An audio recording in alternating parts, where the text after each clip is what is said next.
زیادہ انسان خوشی کے لیے ترس رہا ہے، سب کچھ ہوتے ہوئے بھی انسان کے پاس خوشی نہیں ہے۔ اب غلطی کہاں پر ہوئی؟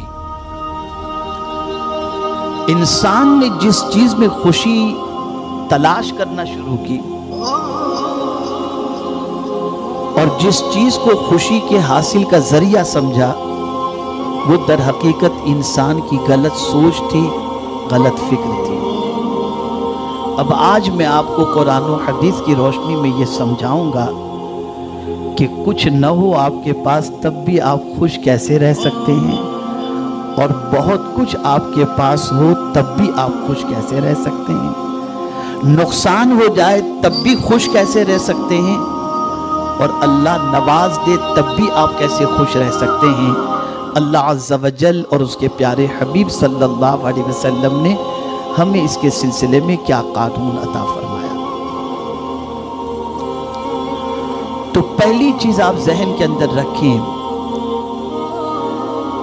کہ انسان کے پاس دنیا کی ساری چیزیں موجود ہوں، لیکن اگر اس کی فطرت میں چند چیزیں ہوں وہ خوش نہیں رہ سکتا۔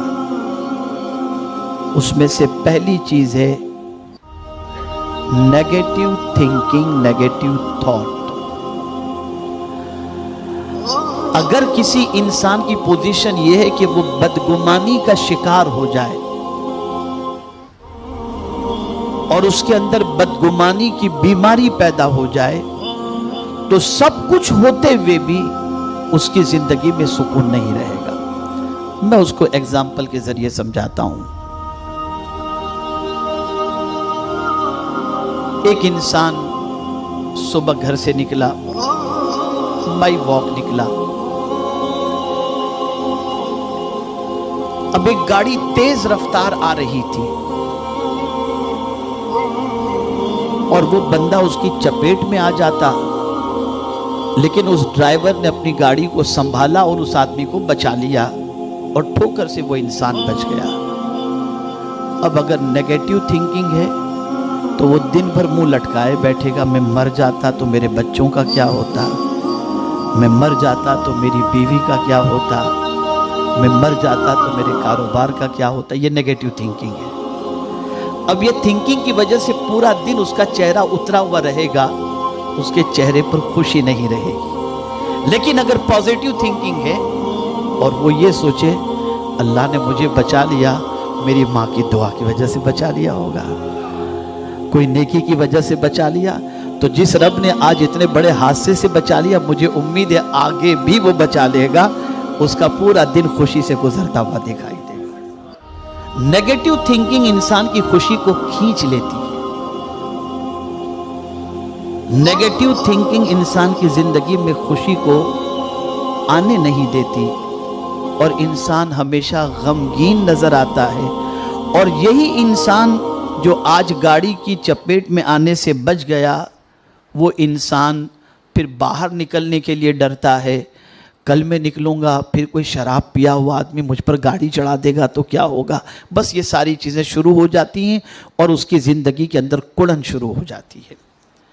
اب آپ دیکھیے پازیٹیو تھنکنگ کا بینیفٹ کیا ہے۔ اگر کسی انسان کی سوچ پازیٹیو ہو جائے، مثبت ہو جائے، تو اس کا فائدہ صرف دنیا ہی میں نظر نہیں آتا، آخرت میں بھی اس کا فائدہ نظر آتا ہے۔ جیسے آپ کی طبیعت اور سوچ کیسے بدل سکتی ہے۔ اگر آپ فیلئر بھی ہیں اور کوئی اگر آپ سے کہے کیسے بیت رہی ہے، تو آپ یہ کہیں بھئی امتحان سے گزر رہا ہوں، دعا کرو اللہ مجھے کامیابی عطا فرما دے۔ یہ ہے پازیٹیو تھنکنگ۔ اس سے نہ رب ناراض ہوگا، نہ آپ کی طبیعت کے اندر وہ رہے گا، بلکہ اس پازیٹیو تھنکنگ اور سینٹنس کی وجہ سے اللہ عز و جل کی خوشی بھی حاصل ہوگی، اور پروردگار جل جلالہ اس پازیٹیو سوچ کی بنیاد پر آپ کو خوشی سے مالا مال کر دے گا۔ آئیے دوسری چیز کی طرف چلیں، لیٹ گو کرنے کی عادت، معاف کرنے کی۔ جس کسی کے اندر معاف کرنے کی عادت ہوتی ہے وہ ٹینشن میں کم رہتا ہے، وہ خوش زیادہ رہتا ہے۔ آپ کو اگر کسی سے بدلہ لینا ہے تو رات کو نیند نہیں آئے گی، پلاننگ بنائیں گے نا آپ کیسے اس کو گرانا ہے۔ آج کل تو راتوں رات کیا کیا ہو جاتا ہے آپ لوگوں کو سب معلوم ہے۔ تو یہ سارے پلان کب چلتے ہیں؟ جب انسان جو ہے معاف کرنے کی بجائے ریونج کا جذبہ رکھتا ہے، انتقام کا۔ لیکن اگر کسی نے معاف کرنے، چھوڑو یار میں نے معاف کر دیا، تو اس کو چین کی نیند آتی ہے، اسے سکون کی نیند آتی ہے۔ کبھی انسان یہ سوچتا ہے یار میں معاف کروں گا تو پتہ نہیں یہ میری معافی کو میری بزدلی نہ سمجھے۔ شیطان وسوسے پیدا کرتا ہے، یہ بزدلی نہ سمجھے کہ یار اس میں طاقت نہیں ہے، اس کے لیے دیکھو لیٹ گو کر دیا، تو نہیں۔ کبھی انسان یہ سوچتا ہے کہ میں معاف کروں گا تو معاف کرنے سے میری عزت کم ہو جائے گی، تو قربان جائیے میرے آقا صلی اللہ تعالی علیہ وسلم جو سب سے بڑے ماہر نفسیات تھے، رسول اعظم صلی اللہ علیہ وسلم ارشاد فرماتے ہیں صدقہ دینے سے مال کم نہیں ہوتا اور معاف کرنے سے عزت کم نہیں ہوتی۔ معاف کرنے والے کی عزت ہمیشہ بڑھتی چلی جاتی ہے۔ اسی لیے پیغمبر اعظم صلی اللہ تعالی علیہ وسلم سے ایک صحابی نے پوچھا حضور میں اپنے غلام کو، اپنے خادم کو دن میں کتنی غلطی کرے تو میں اسے معاف کروں؟ سرکار خاموش رہے۔ وہ پلٹ کر دوسری طرف سے آیا، سرکار میں اپنے خادم کی کتنی غلطیاں دن میں معاف کروں؟ سرکار پھر خاموش رہے۔ تیسری مرتبہ جب اس نے کویسچن کیا کہ میں اپنے خادم کی کتنی غلطیوں کو دن میں معاف کروں، تو میرے آقا صلی اللہ علیہ وسلم نے فرمایا 70 غلطیاں اگر تمہارا خادم دن میں کرے تو تم اس کی 70 غلطیوں کو معاف کر دو۔ اب ایک چھوٹی سی بات، آپ نے دیکھا ہوگا بہت سارے ایسے ایمپلائی ہوتے ہیں جو پہلے ایمپلائی ہوتے ہیں اور ہم سے کام سیکھ کر ہمارے پاس کام کر کے کبھی ان کو ہم نے کوئی سخت جملہ کہہ دیا تو وہی سخت جملہ ہمیں اس کا دشمن بنا دیتا ہے، اور پھر وہ ہمارے یہاں سے کام چھوڑ کر ہماری ہی آئٹم کی دکان، ہماری ہی دکان کے سامنے کھول کر کے بیٹھ جاتا ہے، اور پھر اس کے بعد ہم سر پکڑ کر کے بیٹھتے ہیں اور کہتے ہیں یار اس وقت میں غصہ نہیں کیا ہوتا تو آج میرا دشمن بن کر سامنے تو نہیں کھڑا ہوتا۔ رسول اعظم یہ جانتے تھے اور چاہتے تھے کہ امتی کو خوشی ملے، اس لیے سرکار نے فرمایا تمہارا خادم دن میں 70 ٹائمز مسٹیک کرے تو یہ معاف کر دینا تمہارے لیے ایزی ہوگا، اس لیے کہ معاف کرو گے تو وہ تمہارا دشمن نہیں بنے گا، معاف کرنے پر تمہارا وہ احترام کرے گا اور عزت تمہاری کرتا ہوگا۔ اور خود پریکٹیکل لائف میں حضور صلی اللہ علیہ وسلم نے ایسا ہی کیا۔ حضرت انس رضی اللہ تعالیٰ عنہ آقا کریم صلی اللہ علیہ وسلم کے خادم تھے، 10 سال حضور صلی اللہ علیہ وسلم کی خدمت میں گزارے۔ حضرت انس رضی اللہ تعالیٰ عنہ فرماتے ہیں کہ اس 10 سال کے پیریڈ کے اندر میں نے بے شمار غلطیاں کی، لیکن حضور صلی اللہ علیہ وسلم نے کبھی مجھے اف بھی نہیں فرمایا، چنانچہ حضرت انس حضور پر جان قربان کرنے کے لیے تیار فرمائیں۔ میرے پیارے آقا صلی اللہ تعالی علیہ وسلم کے پیارے دیوانوں، تو خوش رہنے کے لیے یہ 2 چیزیں ہوئی۔ اب تیسری چیز سماعت فرمائیں، جذبہ ایثار، سیکریفائس۔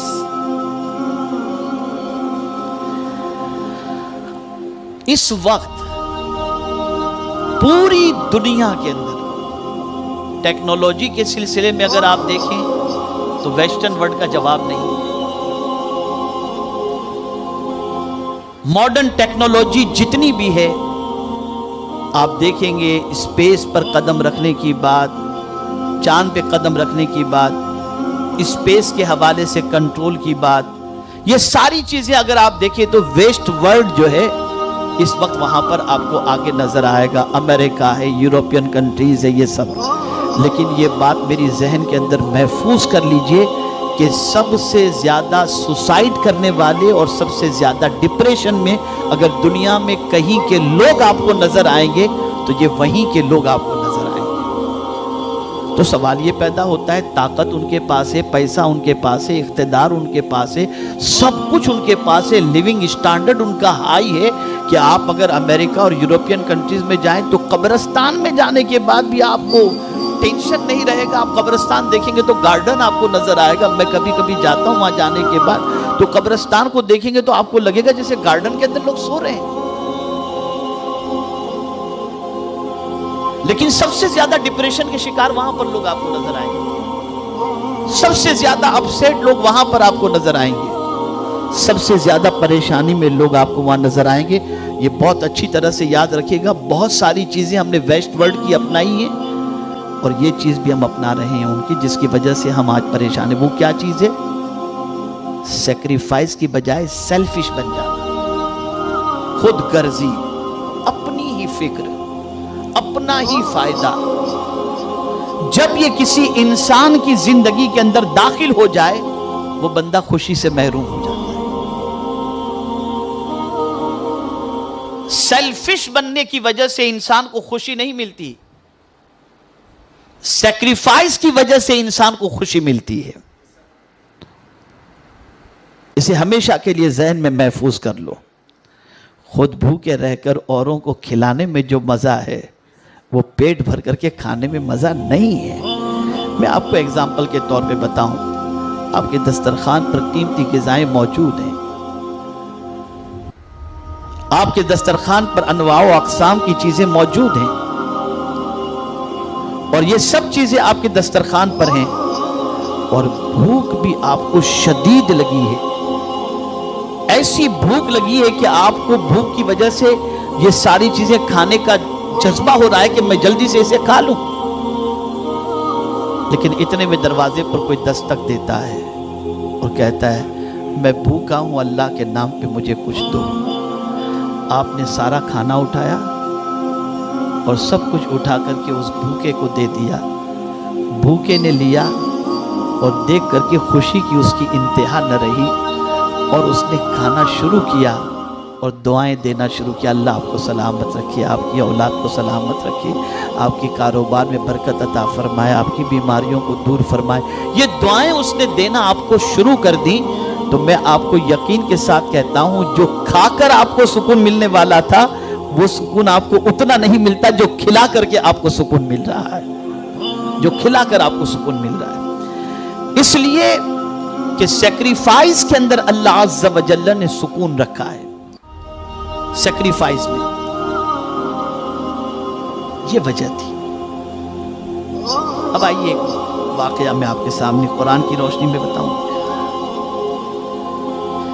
آقائی کریم صلی اللہ علیہ وسلم صحابہ کے ساتھ تشریف فرما تھے. ایک مہمان آئے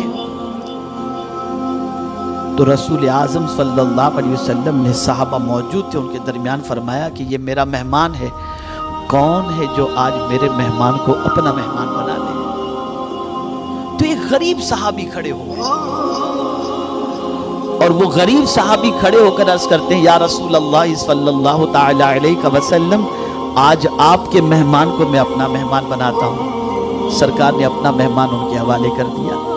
وہ حضور صلی اللہ علیہ وسلم کے مہمان کو لے کر اپنے گھر کی طرف جا رہے تھے اور راستے میں سوچ رہے تھے پتہ نہیں گھر میں کھانا ہوگا بھی کہ نہیں. اتنے غریب تھے, اتنے غریب صحابی تھے کہ ان کو خود ڈاؤٹ تھا کہ میرے گھر میں آج چولہا جلا ہوگا کہ نہیں جلا ہوگا, لیکن بس یقین تھا چلو لے جاتا ہوں, جو بھی ہوگا حضور کے مہمان کو پیش کر دوں گا. اس نیت سے چلے. گھر کے دروازے پر دستک دی. بیوی نے پوچھا کون, اپنا نام انہوں نے بتایا اور ساتھ میں ایک مہمان کو لے کر کے آئے یہ انہوں نے بتایا. دروازہ کھولا گیا, مہمان اور وہ صحابی گھر میں داخل ہوئے. مہمان خانے میں سرکار کے مہمان کو انہوں نے بٹھایا اور خود جو ہے اپنی بیوی کے پاس پہنچے اور بیوی سے کہا کہ آج ایسا معاملہ ہوا کہ محفل میں ہم بیٹھے ہوئے تھے اور بھی کئی صحابہ تھے. حضور صلی اللہ علیہ وسلم نے فرمایا آج کون میرے مہمان کو اپنا مہمان بناتا ہے, تو میں نے یہ ذمہ داری اور یہ سعادت میں نے قبول کر لی. اب میں حضور کے مہمان کو لے کر کے آیا ہوں, ذرا یہ تو بتاؤ گھر میں کچھ کھانے کو ہے کہ نہیں. بیوی مسکرائی, بولی کہ دیکھیے ایسا ہے کہ اپنے 2 بچے ہیں اور کھانا اتنا ہے کہ میں نے ان 2 بچوں کے لیے بنایا ہے اور 2 بچوں کو ہو سکے اتنا ہی کھانا ہے. آپ کے ہمارے لیے تو کچھ کھانا گھر میں ہے ہی نہیں کہ بنا سکیں. تو بولے اب حضور کے مہمان کا کیا کریں. کہا گھبرانے کی بات نہیں ہے, بچوں کو بہلا کر سلا دیں گے اور حضور کے مہمان کو کھانا کھلا دیں گے. حضور کے مہمان کو کھانا کھلائیں گے. اب وہ صحابی کہتے ہیں اپنی بیوی سے کہ یہاں کا دستور یہ ہے کہ مہمان تنہا کھانا نہیں کھاتا، میزبان کے ساتھ بیٹھ کر کے کھانا کھاتا ہے۔ اگر میں بھی کھانے میں شریک ہو گیا تو سرکار کے مہمان تو بھوکے رہ جائیں گے۔ کہا اس کا بھی علاج میرے پاس۔ کہا کیا علاج ہے؟ کہا علاج یہ ہے کہ کھانا جب دسترخوان پر رکھا جائے تو میں دیے کو تیز کرنے کے لیے آ جاؤں گی، لیکن یہ تیز کرنے کی بجائے دیے کو بجھا دوں گی، اندھیرا ہو جائے گا، آپ خالی منہ ہلاتے رہنا، حضور کا مہمان پیٹ بھر کر کے کھانا کھا لے گا۔ اب آپ اندازہ لگائیں، اس طریقے سے انہوں نے سرکار کے مہمان کو کھانا کھلایا۔ صبح ہوئی، رسول اعظم صلی اللہ علیہ وسلم کی بارگاہ میں وہ صحابی پہنچے تو اللہ کو اس صحابی کی قربانی اتنی پسند آئی کہ پروردگار نے وحی الہی لے کر کے حضرت جبریل امین کو بھیج دیا اور آیت کریمہ نازل ہوئی وَيُؤْثِرُونَ عَلَىٰ أَنفُسِهِمْ وَلَوْ كَانَ بِهِمْ خَصَاصَةٌ۔ اللہ اکبر، اپنی ضرورت کے باوجود بھی جن لوگوں نے اپنی ذات پر دوسرے کے لیے قربانی پیش کی، قرآن کہتا ہے کہ وہ شخص کامیاب ہے۔ وَمَن يُوقَ شُحَّ نَفْسِهِ فَأُولَٰئِكَ هُمُ الْمُفْلِحُونَ۔ ان کی شان میں آیت نازل ہوئی۔ تو صحابہ کامیاب اس لیے تھے اور خوش تھے کہ وہ سیلفش نہیں تھے، سیکریفائس تھے۔ اور آج پوری دنیا میں مسلمانوں میں وہی امریکی بیماری داخل ہو گئی کہ آدمی خود غرض ہو چکا، اتنا ہو چکا کہ بہنوں کے حق سے لے کر بیٹیوں کا حق، بھائیوں کے حق سے لے کر دنیا کے انسانوں کا حق مارتا نظر آتا ہے، اور یہی اس کی خود غرضی آج انسانوں کو تباہ کر رہی ہے اور خوشیوں سے انسان کو محروم کر رہی ہے۔ تو یہ بات یاد رکھیں، خوشی حاصل کرنی ہے تو سیکریفائس کا جذبہ رکھو، جذبہ ایثار۔ یہ تیسری چیز ہے۔ خوش رہنے کا تیسرا طریقہ، خود غرض بننے کی بجائے، سیلفش بننے کی بجائے سیکریفائس، آپ جو ہے وہ جذبہ اپنے اندر پیدا کرو قربانی کا، اللہ عز و جل خوشیاں عطا فرمائے گا۔ اب چوتھی چیز، فزیکل کانٹیکس، انسانوں سے ملنا جلنا رکھو، انسانوں سے ملنا جلنا، موبائل کے ذریعے نہیں، فزیکل، جسمانی طور پر، اس سے بھی انسان کو خوشی ملتی ہے۔ اب آپ کسی انسان سے 4 سال تک نہ ملے اور اس کے بعد اس کی دکان پہ جائیں، کیا بھائی مجھے آپ بھول گئے ہو کیا کوئی غلطی ہو گئی مجھ سے؟ ارے بھائی میں آپ کو ایک چیز بتاؤں، پہلے تو ایسا تھا کہ کسی بہانے انسان ملنے کے لیے چلا جاتا تھا، شادی ہے گھر کے اندر تو دعوت نامہ لے کر اس کے پاس پہنچ گیا کہ بھائی ہماری بچی کی شادی میں آنا ہے، بھائی کی شادی میں آنا ہے، بیٹے کی۔ اب تو یہ سسٹم بھی ختم ہو گئی، شادی کارڈ بھی موبائل پر آدمی بھیج دیتا ہے۔ فزیکل کانٹیکس جتنے بھی کم ہوں گے، انسان خوشی سے اتنا ہی محروم رہے گا، اسے ذہن میں رکھیے گا۔ فزیکل کانٹیکس بہت ضروری ہیں، انسانوں سے ملنا جلنا رکھنا بہت ضروری ہے۔ اسی لیے حضور صلی اللہ تعالی علیہ وسلم نے ارشاد فرمایا، اپنے بھائی کو 3 دن سے زیادہ اپنے سے جدا نہ کرو، ان کو تنہا نہ چھوڑو، یعنی ایک دوسرے سے کم جدائی کا پیریڈ 3 دن ہو، اس سے زیادہ نہیں، ملتے جلتے رہا کرو۔ اور اسی لیے اسلام میں دن میں 5 مرتبہ جماعت کا اہتمام کیا گیا ہے، تاکہ جب تم ایک دوسرے سے ملو گے، نماز کے لیے جاؤ گے، چہرہ اترا ہوا ہوگا تو کوئی پوچھے گا بھائی طبیعت تو ٹھیک ہے، کیا بات ہے تمہارا چہرہ اترا ہوا ہے؟ موبائل پر تھوڑی نظر آئے گا، کیا آپ کس ٹینشن کے اندر ہیں؟ تو کوئی آدمی کسی سے خیریت پوچھ بھی لیتا ہے تو اس کو خیریت پوچھنے کی وجہ سے آنسو نکلنے شروع ہو جاتے ہیں، اور پھر آدمی اپنے دل کا بوجھ اس کے سامنے ہلکا کر دیتا ہے، نتیجتاً وہ بندے کو تھوڑی سی راحت مل جاتی ہے۔ تو فزیکل کانٹیکس اسے بڑھائیے، اس سے آپ کو خوشی ملے گی۔ اب میں ایک چھوٹی سی بات آپ کو بتاؤں، ایک آدمی عیادت کے لیے گیا، آپ کو معلوم ہے بیمار کی مزاج پرسش کا فائدہ کیا ہے؟